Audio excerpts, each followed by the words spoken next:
Bonsoir, messieurs, bonsoir. À la une de ce journal, nous sommes le lundi 9 juillet 2018. Le corps électoral convoqué pour le dimanche 7 octobre 2018. Le décret signé du chef de l'État a été rendu public en fin de soirée. Dans ce 19h50, décryptage, analyse et réaction dans les états-majors des partis politiques et la société civile. Et nous recevrons en rapport avec cette actualité en plateau Patrick Christian Dobo, chef d'ex-politique à la rédaction centrale de Canada International.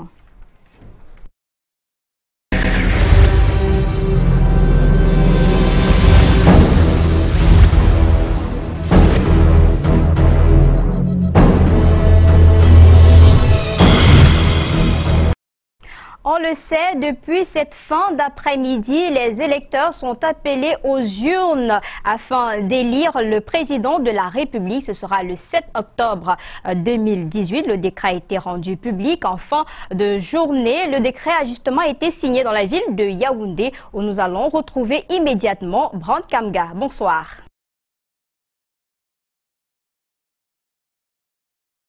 Bonsoir Lille Piedjou, madame, monsieur, bonsoir et merci de nous retrouver en direct de Yaoundé. Vous l'avez si bien dit, le train de l'élection présidentielle 2018 est en marche depuis cet après-midi.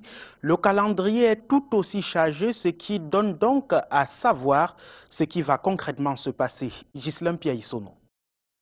Au plus tard, le 22 octobre 2018, le Cameroun aura un nouveau président élu. Le Conseil constitutionnel, selon l'article 137 du Code électoral, ayant 15 jours au plus pour programmer les résultats après le scrutin. En fait, à compter de ce 9 juillet 2018, aucun Camerounais n'est plus autorisé à s'inscrire sur une liste électorale. Et pour cause, le corps électoral a été convoqué pour le dimanche 7 octobre 2018. Le texte était attendu et Paul Biya s'est voulu légaliste en restant dans les délais. La suite, à savoir, c'est que les candidatures doivent impérativement être déclarées dans les 10 jours suivant la convocation du corps électoral ce jour, c'est-à-dire au plus tard le 19 juillet de l'an de grâce, à condition de le faire en double exemplaire et après respect de l'obligation du paiement de 30 millions de francs CFA représentant le cautionnement. Il faut aussi savoir, au regard de la loi électorale, que Elections Cameroun et l'ECAM est tenu de rendre publiques les listes arrêtées 60 jours avant l'élection, c'est-à-dire pour le cas d'espèce, le 8 août prochain. La campagne, quant à elle, va démarrer le 24 septembre prochain. Le pays sera alors envahi par une fièvre électorale qu'il n'attrape que tous les 7 ans. Quelques heures avant la publication de ce décret portant convocation du corps électoral pour le 7 octobre prochain, les états-majors de plusieurs partis politiques avec une ambiance particulièrement modérée. Rodrigue Tongué et Serge Alain Ziebou ont sillonné les états-majors du Social Democratic Front, du Mouvement pour la Renaissance du Cameroun et du Rassemblement démocratique du peuple camerounais. Voici l'ambiance d'avant-décret.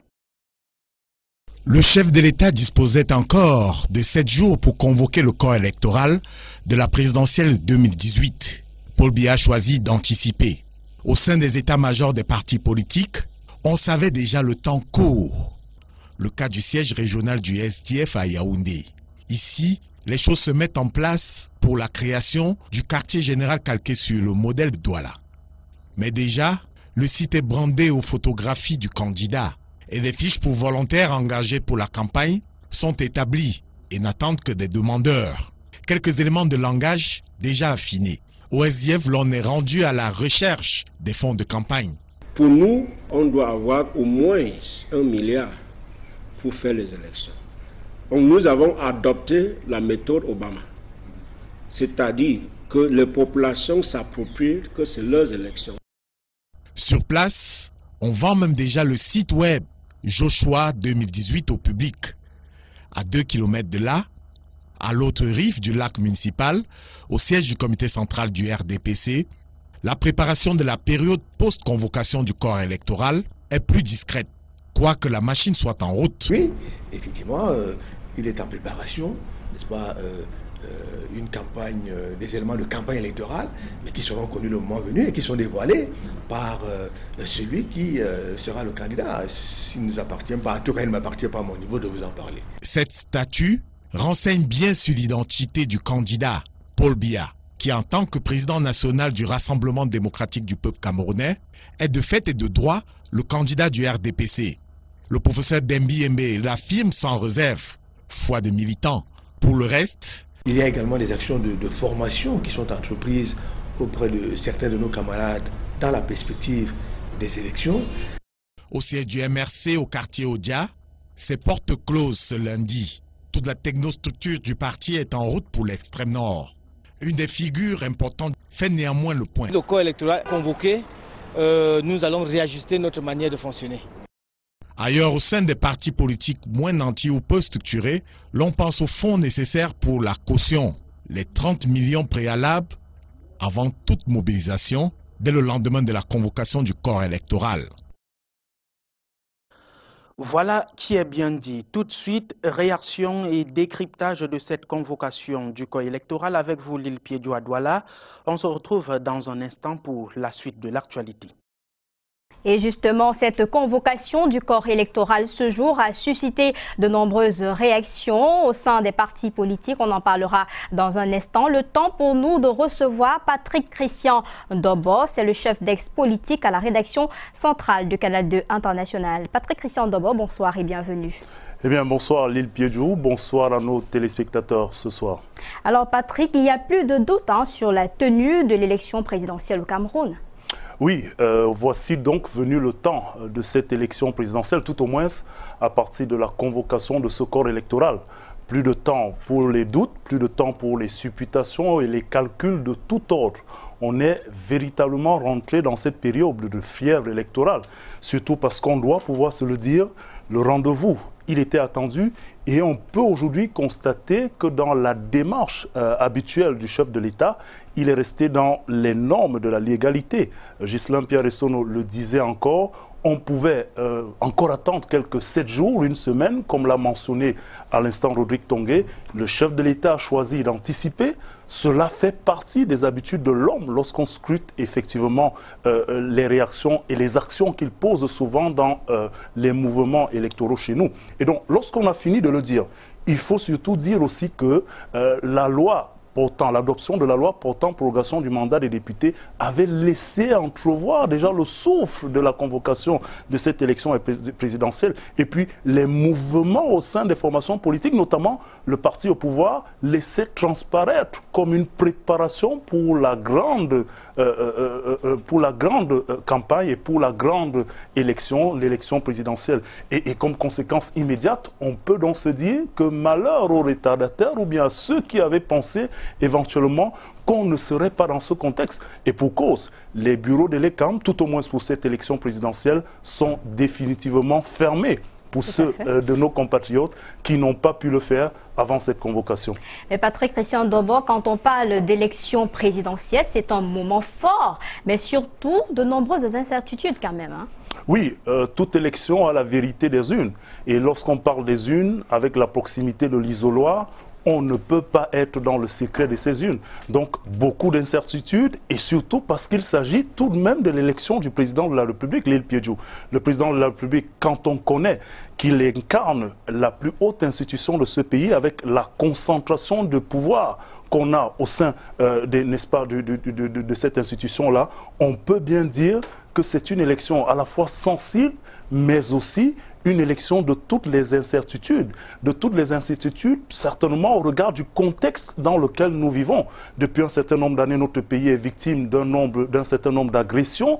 On a des tensions dans les parties anglophones de notre pays et cela donne certainement à cette élection présidentielle toute justement la pertinence et les attentes qu'on peut placer autour d'un scrutin présidentiel. Depuis le retour du multipartisme, depuis les années de Braise, avant l'échéance de 1992, on a sans doute connu des particularités à chaque scrutin, notamment présidentiel. Pour cette fois, il va sans dire qu'il y a beaucoup d'attentes autour des résultats de cette élection présidentielle. Parce que d'abord, le chef de l'État qui sortira des urnes à l'issue de cette élection du 7 octobre prochain devra être renforcé sur le plan légal et en termes de légitimité. On va scruter le taux de participation et toute l'ambiance qui va accompagner cette élection présidentielle parce qu'on suivra aussi le discours de tous les candidats en termes de propositions, de projets de vie, de société, mais aussi de réponse aux défis de l'heure, socio-politique et économique,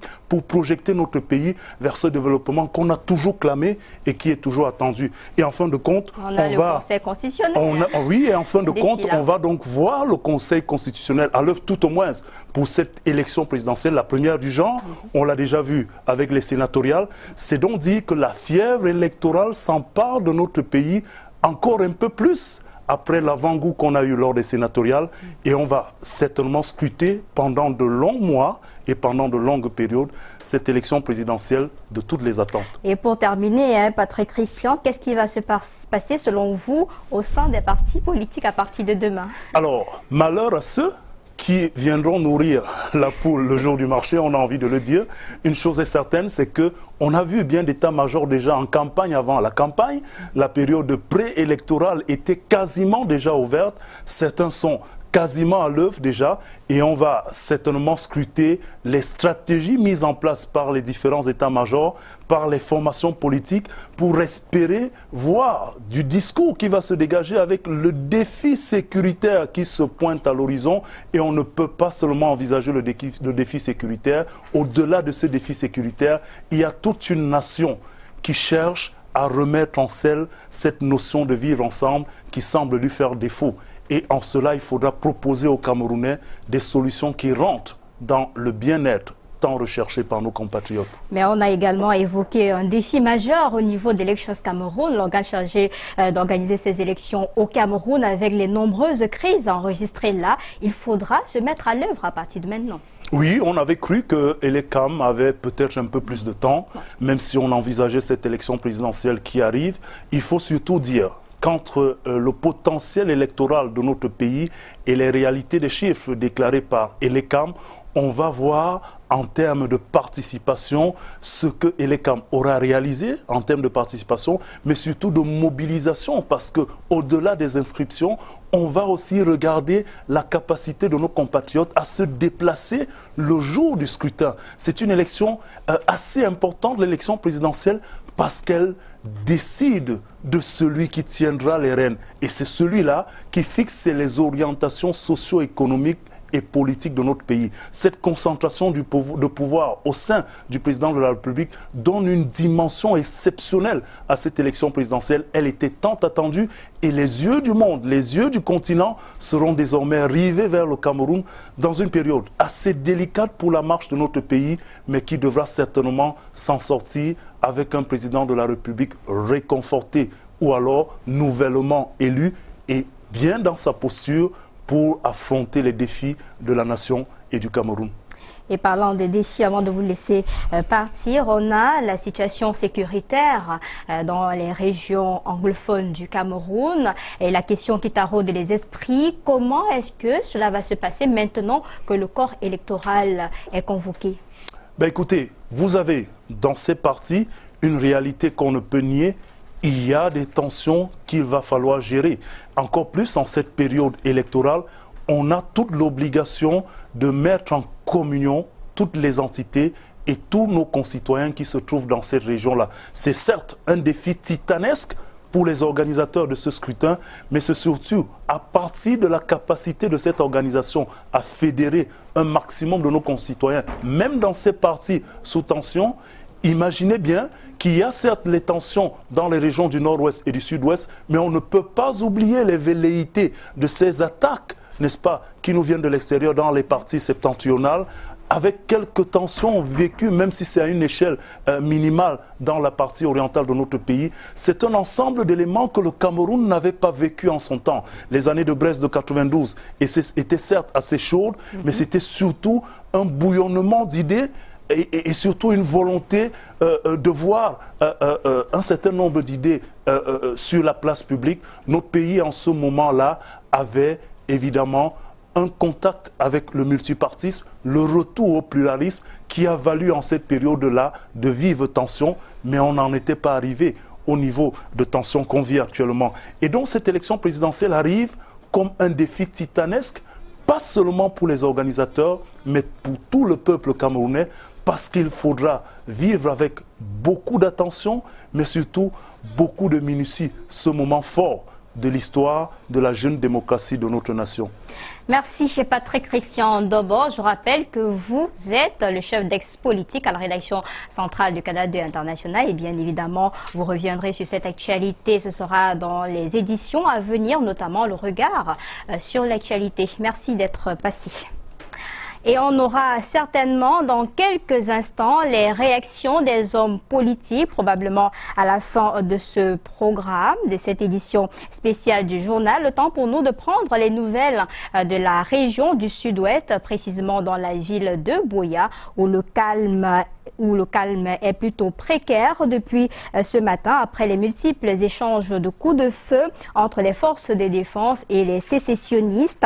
Les activités économiques sont en hibernation. Les espaces marchands et bus de voyage incendiés, selon les sources policières rencontrées par notre correspondante permanente du côté du Sud-Ouest. 4 policiers ont été tués, un commissaire et un inspecteur de police assassinés à Kumba, un officier et un inspecteur de Mile 17. On y reviendra certainement dans nos prochaines éditions. Le temps pour nous de prendre ce fait extraordinaire qui s'est déroulé dans la région de l'Ouest Cameroun. Un jeune décède après avoir passé pratiquement 16 années dans le coma. Il s'agit du jeune Cédric Daniel. Il a été victime d'un accident de la circulation en 2002 et depuis lors, le jeune Cédric est resté dans le coma jusqu'à la mort. Julio Trésor Tanon Yasser revient sur les faits. C'est une maison vide, car tout le monde est au village pour les obsèques de Cédric.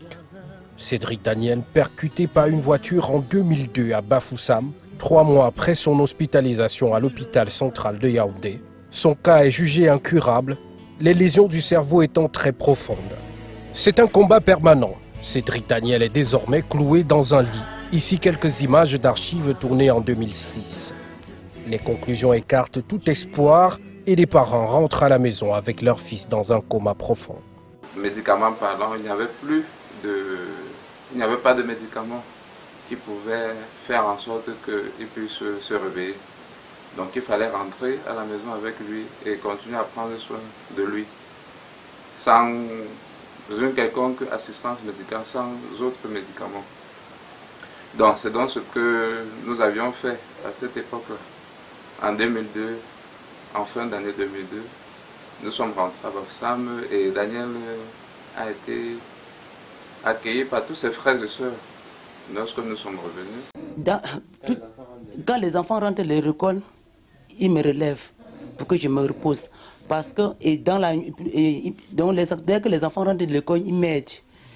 Il faut le regarder comme moi, il faut regarder s'il a pissé.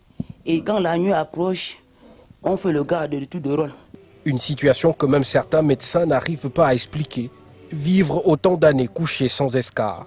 Un autre mystère, cette ampoule, en forme de cœur, sortie sur la plante du pied droit de Cédric Daniel, de son vivant. La maison était alors devenue un sanctuaire. Jusqu'à ce que Daniel décède le 29 juin 2018, Daniel n'avait jamais eu d'escar. C'est parce que Dieu avait décidé qu'il ne doit pas avoir d'escar que Daniel a vécu ces 16 années. C'est une vie au destin tragique mais hors du commun. Le 29 juin 2018, Daniel s'est éteint à Bafoussam après 16 ans entre la vie et la mort. Il sera inhumé le samedi 21 juillet à Bayangam. Triste sort pour un génie qui, à sa naissance en 91, montrait pourtant des signes d'un avenir radieux. Histoire incroyable. Retour sur l'actualité majeure de ce jour avec la convocation du corps électoral pour le 7 octobre prochain, selon un décret du chef de l'État publié en fin de journée. Et cela a suscité de nombreuses réactions dans les classes politiques. Certains hommes politiques ont été rencontrés ce soir par Luther Ndjomo, Thierry Nana et Yvonne Katinken. Il n'y avait pas beaucoup de marge que la loi constitutionnelle laissait au président de la République pour convoquer le corps électoral. à notre niveau, au niveau du Bandem, ce que nous disons, c'est que maintenant que le corps électoral est convoqué, nous allons très rapidement dire ce que nous ferons pendant l'élection présidentielle, si un candidat ou non. Et surtout, nous allons rendre public un programme minimum de gouvernement que nous allons présenter à tous ceux qui briquent le poste du président public pour voir dans quelle mesure ce que nous proposons peut cadrer avec leur projet politique. C'est en fonction de cela que nous déterminerons par rapport à l'élection présidentielle. Mais pour le moment, nous n'avons pas encore pris de décision formelle par rapport à notre participation et de quelle manière nous participerons à cette campagne, à cette élection présidentielle. Le corps électoral a été convoqué, c'était prévu. Ce que je dois dire, c'est que ce qui est aussi prévu, c'est que des élections puissent se dérouler dans la transparence, n'est-ce pas, dans la paix et dans l'équité. L'UDC a beaucoup travaillé sur le dossier de la paix et je pense que entre la convocation du corps électoral et les élections, quelque chose devrait se passer, n'est-ce pas? Nous n'avons plus besoin de commencer un programme dans l'UDC, nous l'avons depuis que nous l'avons créé, nous l'avons aménagé. Et je dois dire que le plus difficile, ce serait que ces élections aient lieu dans la sérénité. On a respecté le calendrier de l'élection présidentielle. Il n'y a que l'élection présidentielle qui compte dans ce pays pour ceux qui sont au pouvoir. C'est le temps de l'explication démocratique et républicaine qui est arrivé. Nous sommes prêts au RDPC et puis nous avons un candidat, Paul Biya. Et je pense que ce sera une compétition entre le candidat de l'unité du Cameroun, de son intégrité territoriale et de la paix, contre tous ceux qui proposent des aventures de division, de saucissonnage du Cameroun. Le peuple souverain va le décider, c'est le temps de l'explication et je pense que ça va participer pour les démocrates au retour de la paix et de l'ordre public dans ce pays. Donc c'est un grand moment, nous sommes prêts, c'est un moment qu'on attendait. Tous ceux qui avaient tablé sur le fait qu'ils allaient faire l'agitation pour empêcher la tenue de ces élections ont perdu. Et je pense que ce seront des démocrates pour respecter le résultat. Nous avons un candidat de l'unité de la paix, celui du RDPC Paul Biya, face à ceux qui proposent toutes les aventures du monde, y compris le saucissonnage du Cameroun. Nous ne les laisserons pas passer. Le peuple souverain va trancher. Ce sera un référendum et je pense un plébiscite entre la vérité et le mensonge. Cette convocation s'inscrit dans la légalité républicaine. On voit qu'il y a une esthétique du respect de la loi qui préoccupe les autorités de notre pays en général et le président de la République en particulier. Nous voulons saluer cela. Les candidats qui veulent compétir doivent respecter la loi et s'inscrire dans cette dynamique légaliste. Dans un contexte où dans notre pays, certains acteurs politiques ont pris sur eux d'enseigner à notre peuple de ne pas respecter la loi, de créer un État où c'est la loi de chacun qui est la loi. Il est important d'insister sur la légalité, la loi dans la République. Il faut espérer que les acteurs qui veulent compétir, ces candidats, vont être responsables et cohérents, à savoir accepter d'aller à l'élection présidentielle dans le cadre légal que tout le monde sait, suppose qu'après, on va respecter ce cadre légal lorsque celui-ci va départir les candidats et proclamer le vainqueur des élections. Donc nous n'accepterons pas, nous, citoyens camerounais ou leaders politiques, que la loi est valable pour la réception des candidatures. La loi est valable pour la déclaration des candidatures. La loi est valable pour la compétition électorale. Et après, une fois tout ceci terminé, la loi n'est plus valable quand il va s'agir de la proclamation des résultats. Le corps électoral a été convoqué dans l'intervalle de temps légal. Dans ces conditions-là, le président a respecté les dispositions de la loi, contrairement à ce que certains ont voulu dire depuis un certain temps qu'il était dans l'illégalité. Il n'est pas dans l'illégalité, il a convoqué dans des délais. Ce qui nous intéresse particulièrement, c'est de constater que nous sommes donc maintenant dans l'élection présidentielle et mes inquiétudes se confirment. Il semble que nous allons aller à cette élection présidentielle dans le désordre. désordre que veulent nous imposer les candidats. Mais vous allez voir maintenant que les candidats vont se comporter comme s'ils sont surpris par les événements. Parce qu'ils vont maintenant essayer de faire comme s'ils veulent faire une candidature de consensus, alors que visiblement, ils auraient dû la faire depuis très longtemps. La campagne électorale va commencer le 22 juillet. En réalité, la campagne officieuse aurait dû avoir déjà lieu.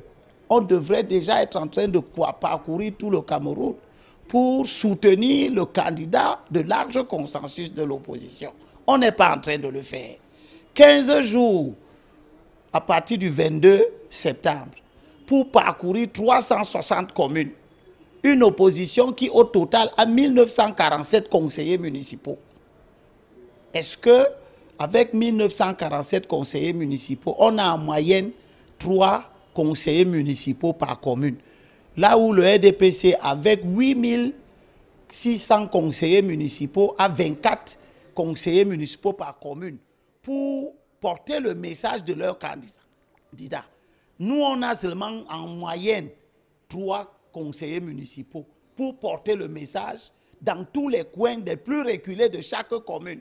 Est-ce qu'en 22 jours, en 15 jours, à compter du 22 septembre que la campagne électorale va commencer, pour se terminer le 6 à minuit, nous allons faire ce travail. Donc voilà comment nous nous organisons pour perdre les élections. Rappelons donc que la date limite pour déposer les dossiers de candidature, ce sera le 19 juillet et le 8 août.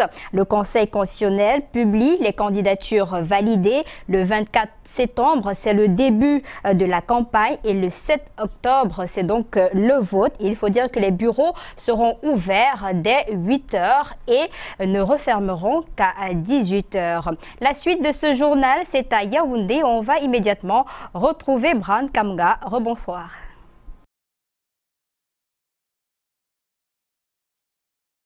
Merci Lille Piedjou, bienvenue une fois de plus à Yaoundé. Dans la suite de ce journal, nous parlons d'une autre campagne, celle du comptage physique des personnels de l'État camerounais. Cette opération initiée par le ministère des Finances tire à sa fin et 286 000 fonctionnaires ont jusqu'ici été enregistrés. Cette initiative est très appréciée par les agents de l'État et les contrevenants n'ont qu'à bien se tenir. Reportage Laetitia de Bilon, Serge Alain Ziebou.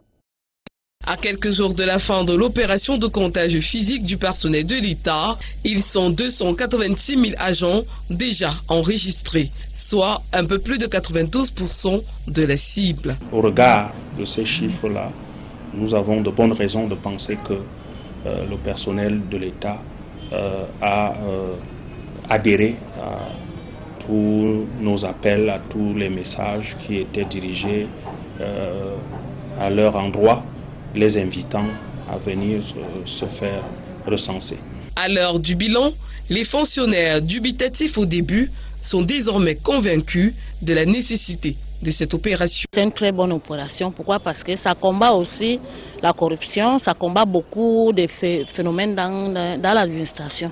Le processus assigné à cette opération de comptage physique du personnel de l'État, initié par le ministère des Finances, ne présente jusqu'ici aucune subtilité. Je me suis déjà fait recenser depuis le premier mois. C'est que toutes les difficultés sont des faussaires. Pour les fonctionnaires retardataires, une conduite à tenir s'impose. Ceux qui ne se seront pas fait recenser peuvent venir nous démontrer leur bonne foi du fait qu'ils n'ont pas pu se faire recenser pour une raison justifiée.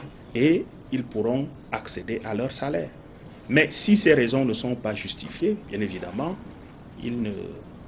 on ne prendra pas leur situation en compte. Voilà qui est donc clair pour tout fonctionnaire soucieux de son revenu. Avant de recevoir l'invité de ce journal qui nous parlera de Promo 2019, parlons de la Journée mondiale de la population qui sera célébrée le 11 juillet prochain.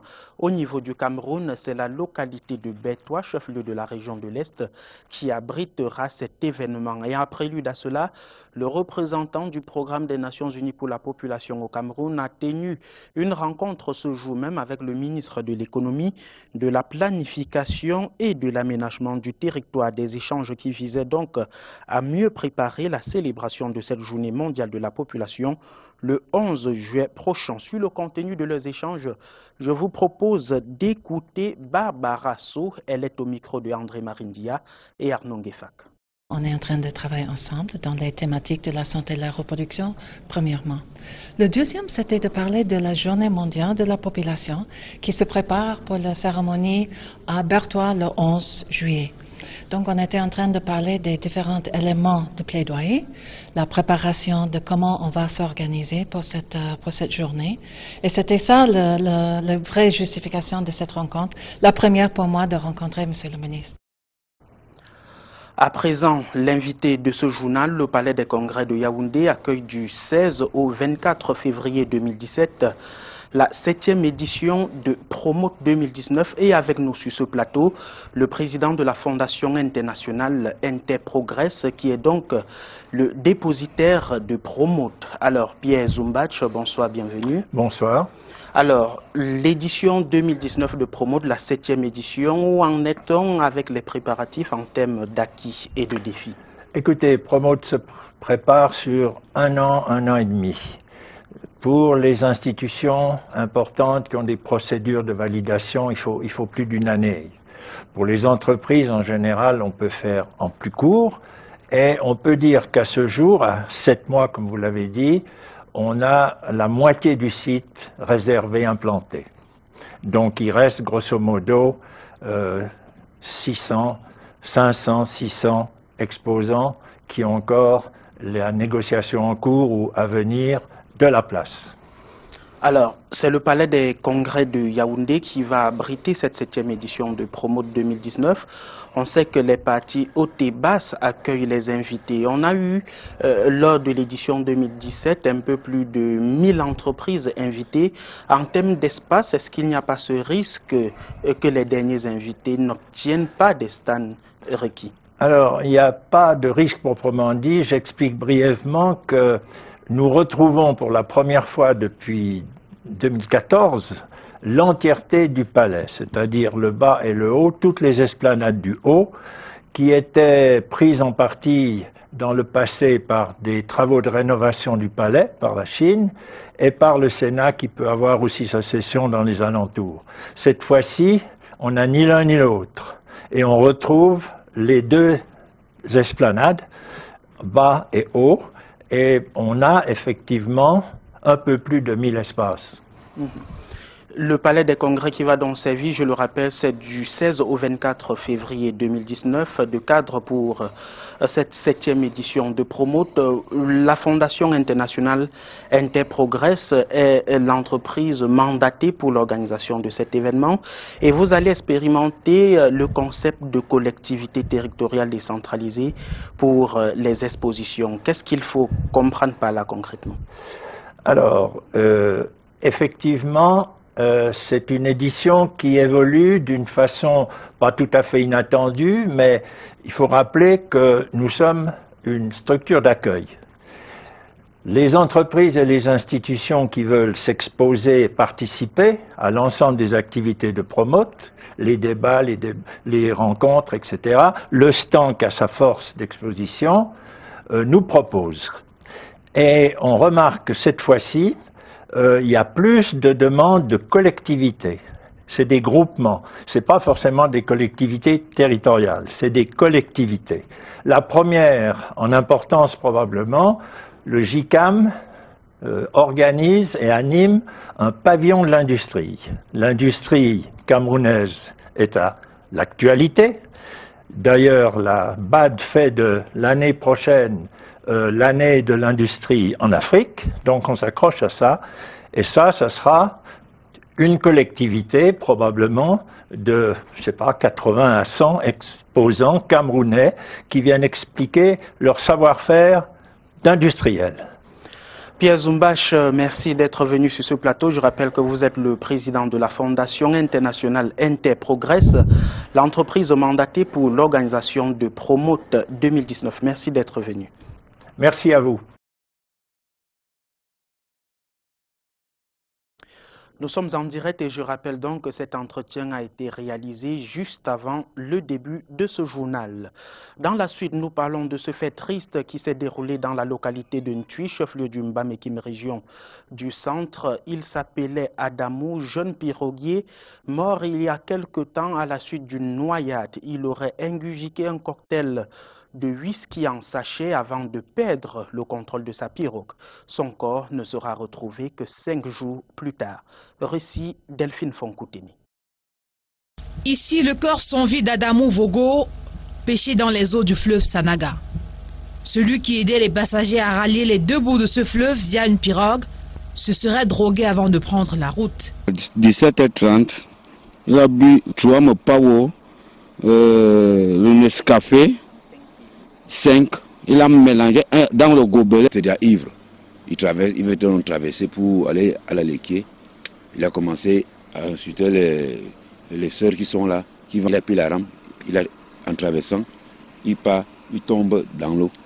Les conducteurs de moto auraient vu la pirogue chavirer avant d'alerter la population. Un chaloupier venait avec les passagers du car. Maintenant, on lui dit que voilà la pirogue d'Adamou qui descend là-bas. On ne sait pas s'il est dedans ou il est couché à l'intérieur. Le gars démarre vite la chaloupe. Il descend avec son convoyeur. Ils attrapent la pirogue, il n'y a même pas la rame dedans, ni Adamou dedans. Le corps d'Adamou a finalement été retrouvé 5 jours après sa disparition par un pêcheur. Quand il va mettre ses filets à l'eau, il dit hey, qu'est-ce que je vois là-bas? Il dit qu'il était gonflé plus qu'un taureau. C'est moi-même qui a attaché la corde ici au milieu, mais la partie d'ici là, c'était déjà gâté jusqu'au pied. Là où il est parti connaître la tête, à la pierre, il s'est blessé ici là, le ventre gonflé même. Adamou Vogo repose désormais au bord du fleuve Sanaga, précisément au lieu d'Inatigal. Ce cas remet au goût du jour les traversées nocturnes sur le fleuve Sanaga. L'autorité préfectorale entend descendre sur le terrain dans les jours à venir pour davantage sensibiliser les populations. Et voilà pour la contribution de Yaoundé au journal de ce 9 juillet 2018 qui se poursuit avec voix d'Ouala l'île Piédiou et on va parler du Pari Mutuel Urbain camerounais qui est aux côtés des populations malades. Bonsoir. Bonsoir, Brand Kamga, et de la réclame pour finir ce journal. Le Pari Mutuel Urbain camerounais vient d'offrir gratuitement aux populations de Kolbiem, c'est par Bancomo, des médicaments estimés à 5 millions de francs CFA. Les malades expriment leur satisfaction dans cet élément. Reportage. Une remise solennelle et symbolique de médicaments qui traduit le souci permanent et quotidien du Pari Mutuel Urbain camerounais d'alléger les souffrances sanitaires des populations. C'est un pari gagné pour le centre de santé intégré de Kolbiem dans la Mofouyakono, région du centre, qui reçoit du PMUC un important don de médicaments ce 7 juillet 2018. Je me sens très fier, surtout que je dois vous dire que ce n'est pas la première fois que le PMUC regarde les populations de ma commune, de Bancomo. Je voudrais profiter de cette occasion pour leur dire un grand merci. Ce sont des médicaments d'une valeur de 5 millions de francs CFA, gracieusement offerts par le Pari Mutuel Urbain camerounais dans cette unité sanitaire de Bancomo. Le préfet de la Mofouyakono qui préside cette cérémonie de remise solennelle salue la traduction dans les faits de la responsabilité sociétale du PMUC. Je profite de l'occasion pour une fois encore remercier cette entreprise citoyenne qui est le PMUC Cameroun, et d'ailleurs sur l'initiative d'une élite et qui aujourd'hui pose cette action philanthropique en faveur de nos populations. Et nous pensons qu'en tant que représentants des pouvoirs publics ici, nous ne pourrons que remercier sincèrement cette entreprise-là pour avoir posé cette action sociale. Les populations de Kolbiem n'ont pas manqué d'exprimer leur joie par des prestations culturelles. Un moment particulier de communion avec le top management du Pari Mutuel Urbain camerounais, représenté par son administrateur, directeur général adjoint. Le PMUC soutient le gouvernement camerounais dans ses actions, notamment en donnant des médicaments, du matériel dans certains hôpitaux dans tout le Cameroun. Donc c'est un don important pour cet arrondissement et le PMUC le fait dans le cadre de sa responsabilité sociétale. Voilà qui vient améliorer la prise en charge des patients du centre de santé intégré de Nkolbienne qui, grâce au PMUC avec l'accompagnement de l'élite locale, voit ses problèmes de médicaments résolus. En dehors de Nkolbienne, près de 20 hôpitaux du Cameroun ont déjà bénéficié du don du PMUC d'une valeur de plus de 82 millions de francs CFA. Le Paris Mutuel Urbain Camerounais, dans sa mission régalienne sociétale, contribue à l'amélioration du plateau technique pour une meilleure prise en charge des populations camerounaises. Fin de ce 19h50, rappelons tout simplement que le corps électoral a été convoqué pour le 7 octobre 2018. Les bureaux de vote seront ouverts à 8h et fermeront à 18h. On aura le temps de revenir sur cette actualité majeure en politique. Merci de nous avoir regardés et merci à l'équipe technique pour la réalisation de ce journal. Bonsoir.